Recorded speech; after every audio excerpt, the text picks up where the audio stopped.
Class 10-এর আজকের আলোচ্য বিষয় হচ্ছে অংশীদার কারবার। ক্লাস 10-এর ম্যাথের এই অংশীদারি কারবারটা একটা ইম্পর্টেন্ট চ্যাপ্টার।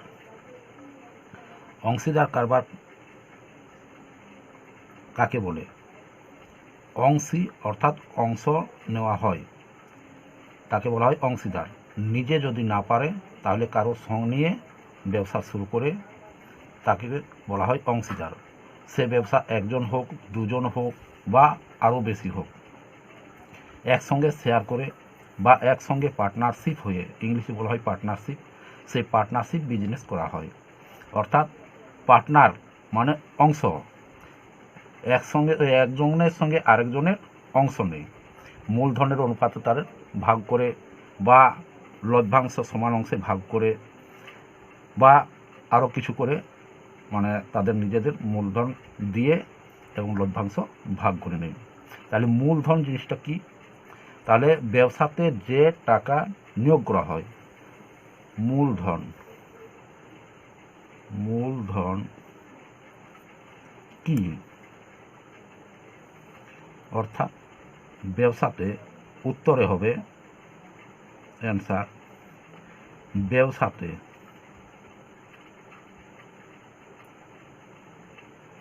ব্যবসাতে যে টাকা নিয়োগ করা হয়,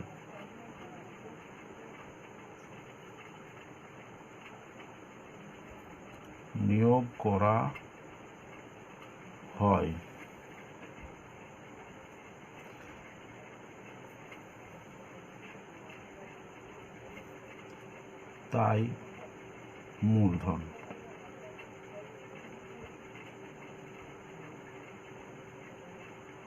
অর্থাৎ ব্যবসা চালাতে গেলে একটা কিছু নিয়োগ তো করতে হয়, টাকা ইনভেস্ট করতে হয়, তাহলে সেই টাকাটাই হচ্ছে মূলধন। যে জিনিসটা দিয়ে ব্যবসা শুরু করে সেটাই হচ্ছে মূলধন। এবার মূলধন যখন দিচ্ছে, ধরে নাও এখানে যে যদু একটি ব্যবসা খুলবে, সে ব্যবসা খোলার জন্য মনস্থ করেছে, কিন্তু তার সামর্থ্য হচ্ছে না। ব্যবসাটা শুরু করতে অন্তত 20,000 টাকা প্রয়োজন রয়েছে, আর যদুর কাছে রয়েছে মাত্র 12,000 টাকা। তাহলে যদুর মূলধন এখানে হবে মূলধন ইকুয়াল টু 12,000 টাকা। 12,000 টাকা। তাহলে যদুর মূলধন রয়েছে 12,000 টাকা, অর্থাৎ যদুর হাতে রয়েছে 12,000 টাকা, কিন্তু ব্যবসা খোলার জন্য সে মনস্থ করেছে আর লাগবে ব্যবসাতে 20,000 টাকা। তাহলে আর 8,000 টাকা পাবে কোথায়? তখন সে একটা চিন্তা করলো যে যদি কাউকে অংশীদার করা হয়, অর্থাৎ কাউকে যদি আমি পার্টনারশিপ করি আরও 8,000 টাকা নিয়ে, তাহলে আমার ব্যবসাটা শুরু করা সহজ হবে। সেই জন্যে ধরে নাও যে ওই যদুদের এই পাড়ার একজন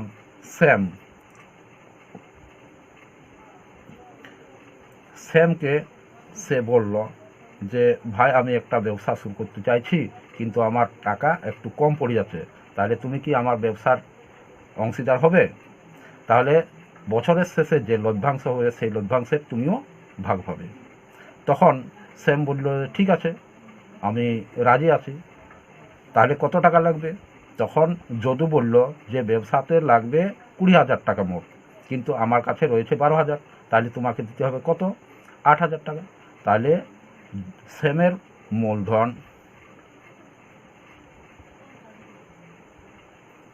ইকুয়াল টু 8,000 টাকা। তাহলে মোট হচ্ছে কত?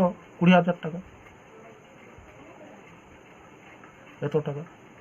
তাহলে মোট হচ্ছে 20,000 টাকা।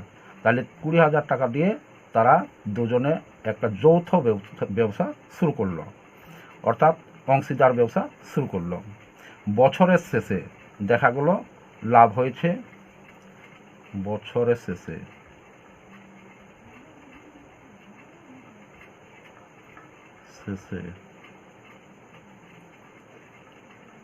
লাভ হয় 5,000 টাকা। বছরের শেষে লাভ হয়েছে 5,000 টাকা, অর্থাৎ জানুয়ারি মাসে শুরু করেছে ব্যবসা এবং ডিসেম্বর মাসে মানে হিসেব করে দেখছে যে তারা যে 20,000 টাকা দিয়েছিল সেই 20,000 টাকা তো রয়েছে, আর বাড়তি হিসাবে রয়েছে 5,000 টাকা, অর্থাৎ তাদের মোট 25,000 টাকা এসেছে। তাহলে লাভ কত হচ্ছে? 5,000 টাকা। সেই 5,000 টাকা তারা ভাগ করে নেবে, কিন্তু তারা কোনো চুক্তি তখন পর্যন্ত করেছিল না যে কিভাবে বছরের শেষের লভ্যাংশ ভাগ করে নেওয়া হবে। যদি নিজেরা সমান সমান ভাগ করে, তখন একজন চিন্তা করে দেখছে যে আমি তো বেশি টাকা দিয়েছি আর ও তো কম টাকা দিয়েছে, তাহলে সমান সমান যদি দেওয়া হয় তাহলে 2,500 টাকা করে পাবে। তাহলে যদুর এখানে একটু ঘাটতি হচ্ছে, যেহেতু যদু একটু ব্যবসার সম্পর্কে জ্ঞান রয়েছে, সেই জন্য সে একটা প্রস্তাব দিল সেমকে, যে সেম, তোর কাছে তো আমি টাকা নিয়েছি আর ব্যবসা শুরু করেছি দুজনাই মিলে, তুই তো একটু কম টাকা দিয়েছিস, তাহলে লভ্যাংশ যেটা হয়েছে সেটা আমরা মূলধনের অনুপাতে ভাগ করে নিব, তাহলে তোরও কোনো অসুবিধা হবে না, আমারও কোনো অসুবিধা হবে না, কারো মন ধরাধরিও হবে না। সেই জন্যে তারা কী করলো, যে তাদের যে মূলধন সেই মূলধনের অনুপাতে এই 5,000 টাকাটা ভাগ করে নিল। তাহলে যদুর আর সেমের মধ্যে মূলধনের অনুপাত কীরকম হবে? তাহলে যদু অনুপাত সেম, এদের মূলধনের অনুপাত,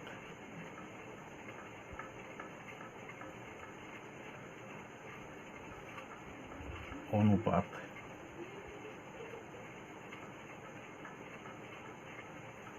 তাহলে কি হবে? মূলধন অনুপাত, যদুর রয়েছিল কত মূলধন? 12,000, তাহলে 12,000 অনুপাত সেমের কত রয়েছিল? 8,000, তাহলে এখানে 8,000। তাহলে কাটাকুটি করে কি থাকছে?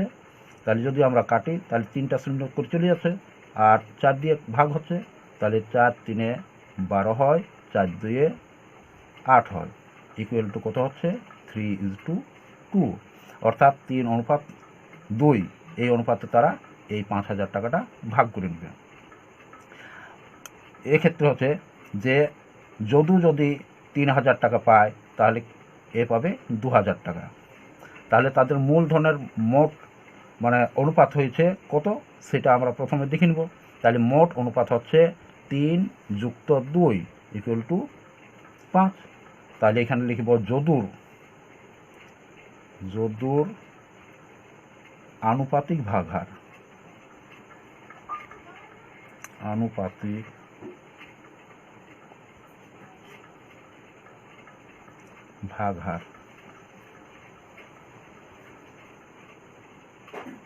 ইকুয়াল টু 3/3 + 2 ইকুয়াল টু 3/5 অংশ। তাহলে কী জন্য না, মোট হচ্ছে 5, দুজনের মিলে মোট টাকা দেওয়া আছে 5,000 ধরে নেওয়া হচ্ছে, এখানে 20,000 দিয়ে দেওয়া হয়েছে, তাহলে 20,000-এর মধ্যে 12,000 দিয়েছে যদু এবং সেম দিয়েছে 8,000। তাহলে আমাদের অনুপাতটা হয়েছে 3:2, তাহলে 5 হচ্ছে। তাহলে সেই মোট 5, যে 5 ভাগের মধ্যে 3 ভাগ পাচ্ছে কে? যদু। তাহলে আর 2 ভাগটা পাবে কে? এখানে রয়েছে সেম। তাহলে সেমের আনুপাতিক ভাগহার কত হবে?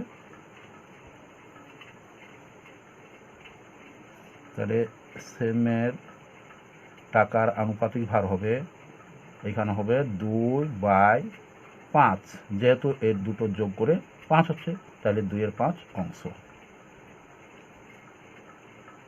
তাহলে ক হাজার টাকার লভ্যাংশ হয়েছিল? 5,000 টাকা। তাহলে 5,000-এর মধ্যে কে কত টাকা পাবে? অতএব লভ্যাংশ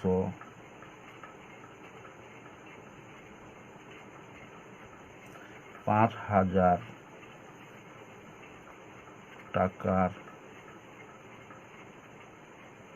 মধ্যে তাহলে যদু পাবে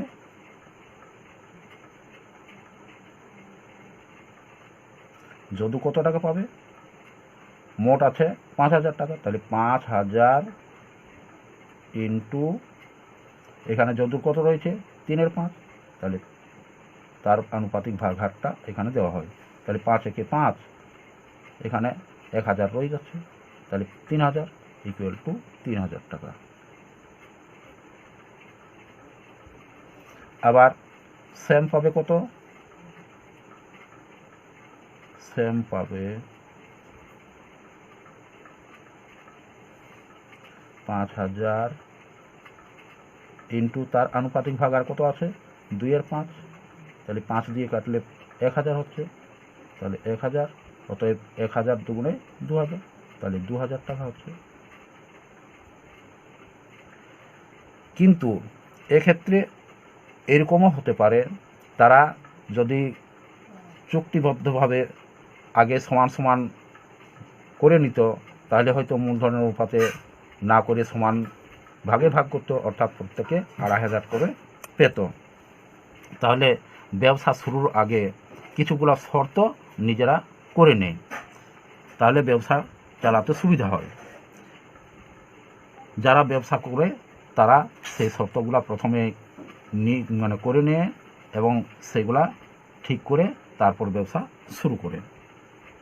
তাহলে এখানে চুক্তিবদ্ধ হয় যে অনুপাতের যেটা টাকা বা মূলধন, সেই মূলধনের আনুপাতিক ভাগ হারেও আমরা লভ্যাংশ ভাগ করে নিতে পারে বা সমান ভাগেও ভাগ করে নিতে পারে, সেটা যখন যেমন চুক্তি করে সেই অনুযায়ী ভাগ করে নিই।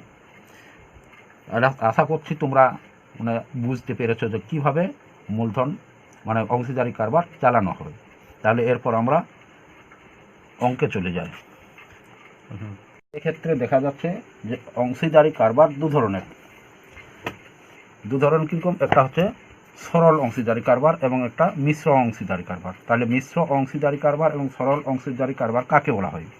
অর্থাৎ যখন অংশীদারের নিজ মূলধন যদি সমানভাবে ব্যবসায়ে নিয়োজিত করে থাকে, তাহলে তাকে বলা হয় সরল অংশীদারি কারবার। এবং মিশ্র অংশীদারি কারবার, অর্থাৎ মিশ্র অংশীদারি কারবার কোনো এক ব্যবসা শুরু করেছে এবং কিছুদিন পর অন্য একজন ব্যবসায়ে যোগদান করে, তাহলে তাকে বলা হয় মিশ্র অংশীদারি কারবার। অর্থাৎ অংশীদার গণের নিজস্ব মূলধন যদি বিভিন্ন সময় ধরে ব্যবসায়ে নিয়োজিত থাকে, তবে তাকে বলা হয় মিশ্র অংশীদারি কারবার। তাহলে ব্যবসা দু ধরনের হলো, অংশীদারি ব্যবসা দু ধরনের, একটা হচ্ছে সরল অংশীদারি কারবার আর দুই হচ্ছে মিশ্র অংশীদারি কারবার। তাহলে লাভের ক্ষেত্রে শুধু আমরা ধরছি যে ভাগার করা হয়, কিন্তু না, ব্যবসা করতে গেলে কখন লাভ হবে বা লস হবে সে তো আর জানা নেই। কোনো কোনো ক্ষেত্রে হয়তো লসও হয়ে যেতে পারে, তার জন্যে সেটাও আবার চুক্তি করে নেই যে যদি লস হয় তাহলে কিন্তু ওই মূলধনের অনুপাতেই সেই লসটাকেও আমরা সামাল দিব। তার জন্য লসের ক্ষেত্রেও তারা চুক্তিবদ্ধ হয়ে থাকে। তাহলে আমরা অঙ্কের শুরু করি বইয়ের। এখানে রয়েছে কোষে দেখি 14, আমি ও আমার বন্ধু মালা দুজনে যথাক্রমে 15,000 টাকা ও 25,000 টাকা মূলধন নিয়ে একটি ব্যবসা শুরু করলাম। 1 বছরে 16,800 টাকা লাভ হলো। হিসাব করে দেখি আমরা কে কত টাকা লভ্যাংশ পাব। অর্থাৎ দুজনে ব্যবসা শুরু করছে, অংশীদার ব্যবসা। কে আমি ও আমার বন্ধু মালা, তাহলে মালা এবং যে ব্যবসা শুরু করছে সে, তাহলে দুজনে মিলে একজনে দিচ্ছে 15,000 টাকা আর একজনে দিচ্ছে 25,000 টাকা। তাদের বছরের শেষে লাভ হচ্ছে 16,800 টাকা। তাহলে সেইটা বলেছে যে কে কত টাকা লভ্যাংশ হিসেবে পাবে। তাহলে এখানে অঙ্কটা করা যাক। 14 প্রশ্ন কোষে দেখি 14 1 নম্বর অঙ্ক, অর্থাৎ 1-এর দাগের। তাহলে 1-এর দাগে কি রয়েছে? এখানে মালা আমার ও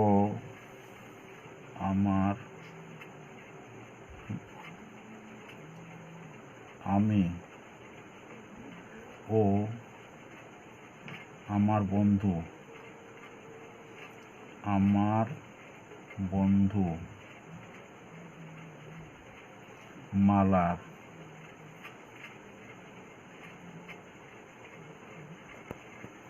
মূলধনের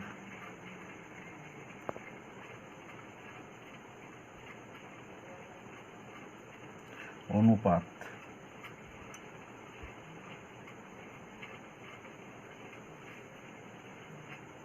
ইকুয়াল টু 15,000 অনুপাত 25,000। তাহলে এদের অনুপাত করে নিচ্ছি আমরা। তাহলে এখানে ভাগ করা যাবে 5 দিয়ে, 5 3 15 হয়, আর 5 5 25 হয়। এটাতেও 3টে শূন্য রয়েছে, এটাতেও 3টে শূন্য রয়েছে, তাহলে 3টে শূন্য কেটে গেল। তাহলে অনুপাত কত হচ্ছে? 3:5 ইকুয়াল টু হচ্ছে 3:5। তাহলে মোট অনুপাত কত? তাহলে এখানে আমার মানে আনুপাতিক ভাগহার কত হচ্ছে? অতএব আমার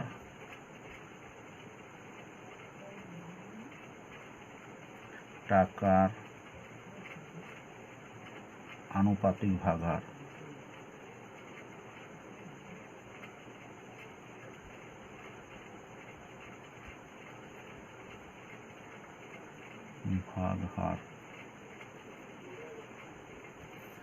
ইকুয়াল টু 3/3 এখানে 3 + 5 ইকুয়াল টু হচ্ছে 3/8 অংশ। এবং মালার টাকার আনুপাতিক ভাগহার ইকুয়াল টু হচ্ছে 5/3 + 5 ইকুয়াল টু 5/8 অংশ। তাহলে বছরের শেষে মোট লাভ কত হয়েছে? বছরের শেষে লাভ হয়েছে 16,800 টাকা। তাহলে সেই বছরের শেষের লভ্যাংশটা আমরা এই অনুপাতে ভাগ করে নিব। তাহলে বছরের শেষে যে অনুপাত হচ্ছে সেটা আমরা ভাগ করে নিচ্ছি। অতএব বছরের শেষে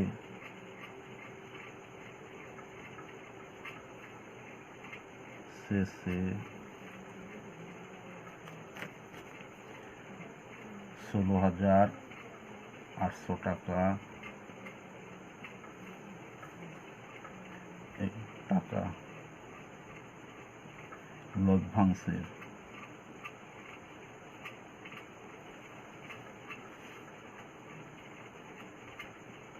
লভ্যাংশের মধ্যে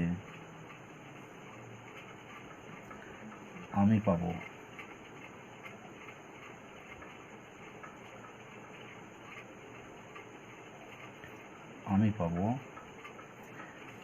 এখানে রয়েছে মোট লভ্যাংশ কত রয়েছে?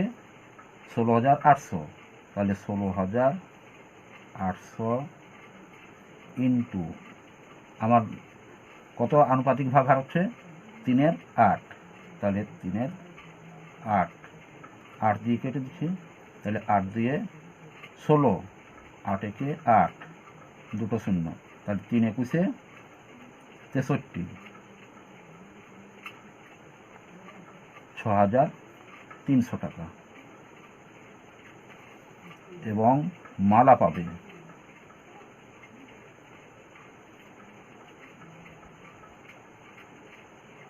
মালা পাবে 16,800 ইন্টু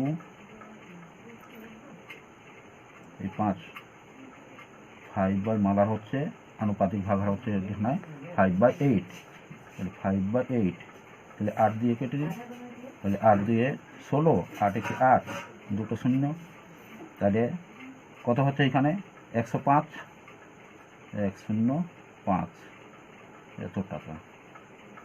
তাহলে এখানে হচ্ছে যে আমি লভ্যাংশের মোট টাকা পাচ্ছি, এখানে রয়েছে 6,300 টাকা, এবং মালা লভ্যাংশ থেকে মোট টাকা পাবে 10,500 টাকা।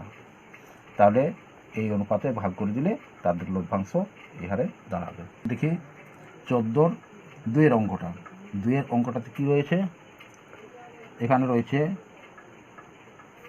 প্রিয়ম, সুপ্রিয়া ও বুলু যথাক্রমে 15,000 আর 10,000 এবং 25,000 টাকা নিয়ে একটি ছোট্ট মুদির দোকান খুলল, কিন্তু বছরান্তে 3,000 টাকা লোকসান হলো।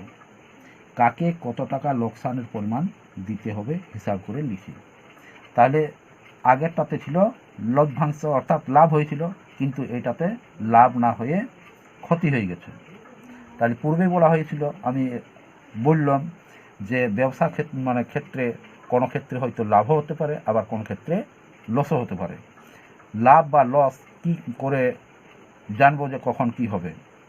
সেই জন্যে যখন ব্যবসা করা হয় তখন সব ক্ষেত্রে চুক্তিবদ্ধ হয়ে আর ব্যবসাটা শুরু করে। এই জন্যে এখানে লস হয়েছে, তাহলে লস মানে সবাইকে এই মূলধনের অনুপাতেই দিতে হবে। তার জন্য এখানে মূলধনের অনুপাতগুলো প্রথমে আমরা করে নিব 3 জনের মূলধনের, তারপরে সেটা আমরা এখানে 3,000 টাকাটা ভাগ করে নিব। কাকে কত লস দিতে হবে সেটা আমরা বুঝতে পারব। 2 দাগে রয়েছে প্রিয়ম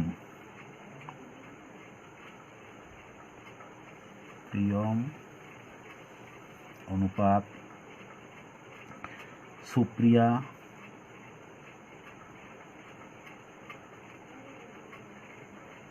অনুপাত বুলু, এই 3 জনের মূলধনের অনুপাত।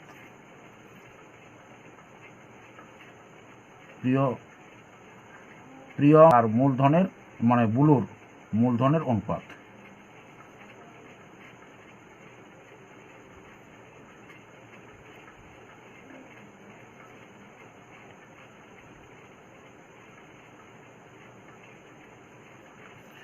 ইকুয়াল টু 15,000 অনুপাত 10,000 অনুপাত 25,000। তাহলে 3টা শূন্য প্রত্যেকের কাটছে। তারপর রয়েছে কত? এখানে রয়ে যাচ্ছে 15 অনুপাত 10 অনুপাত 25, অর্থাৎ প্রত্যেককে 5 দিয়ে ভাগ করা যাবে। তাহলে 5 3 15 হয়, 5 2 10 হয়, 5 5 25 হয়। তাহলে আমাদের দাঁড়াচ্ছে 3 অনুপাত 2 অনুপাত 5। তাহলে এই অনুপাতে তাদের যে ক্ষতি হয়েছে সেই ক্ষতির পরিমাণকে ভাগ করে টাকা ভরে দিবে ব্যবসাতে। অতএব প্রিয়মের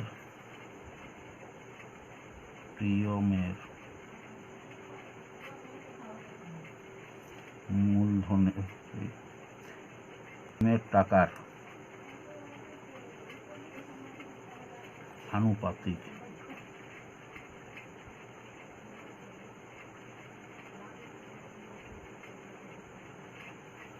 ভাগহার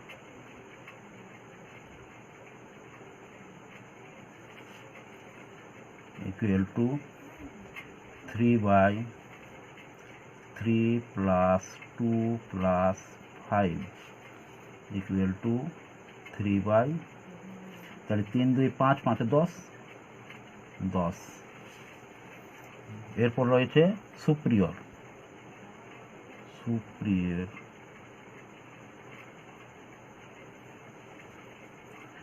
টাকার আনুপাতিক ভাগহার ইকুয়াল টু, এখানে রয়েছে সুপ্রিয়র কত মানে হবে, এখানে রয়েছে 3, তাহলে 2/, যেহেতু এখানে রয়েছে সুপ্রিয়া কত 2 নম্বরে, তাহলে এখানে 2 নম্বর কত রয়েছে 2 রয়েছে, তাহলে হবে 2/10। আমাদের যেহেতু এই মোট অনুপাতটা হচ্ছে 10, তাহলে আমাদের 2/10 হয়। এরপর রয়েছে বুলুর, তাহলে বুলুর টাকার আনুপাতিক ভাগহার ইকুয়াল টু কত হবে, এখানে 5/10 হবে। যেহেতু মোট অনুপাত হচ্ছে 10, তাই এর হবে 2/10, এর হবে 5/10, এগুলা হবে অংশ।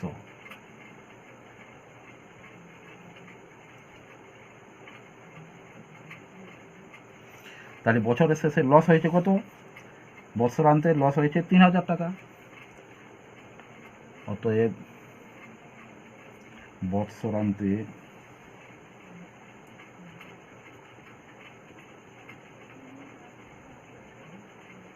বৎসরান্তে ৩,০০০ টাকা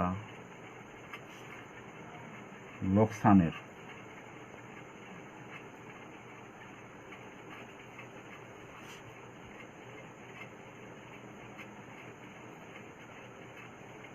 থেকে, তাহলে প্রিয়মকে কত টাকা লাগবে বের করে নি।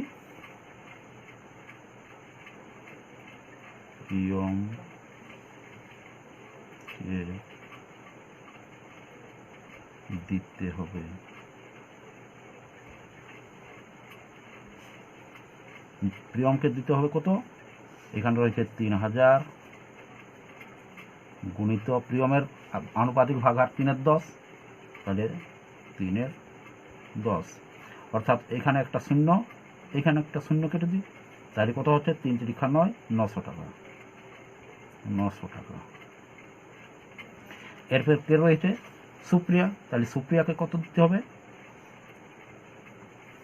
সুপ্রিয়া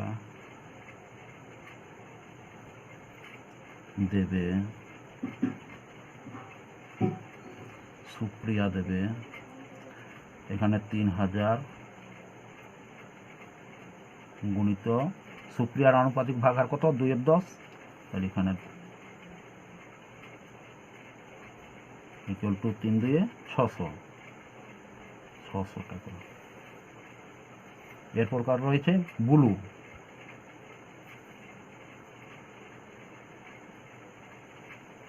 বুলুকে দিতে হবে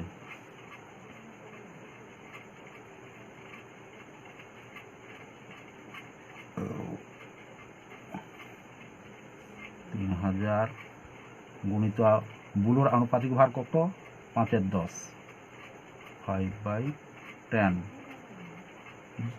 তাহলে 5 × 3 কত হয় 1500 টাকা। তাহলে প্রিয়মকে দিতে হচ্ছে 900 টাকা, সুপ্রিয়কে দিতে হচ্ছে 600 টাকা, আর বুলুকে দিতে হবে 1500 টাকা।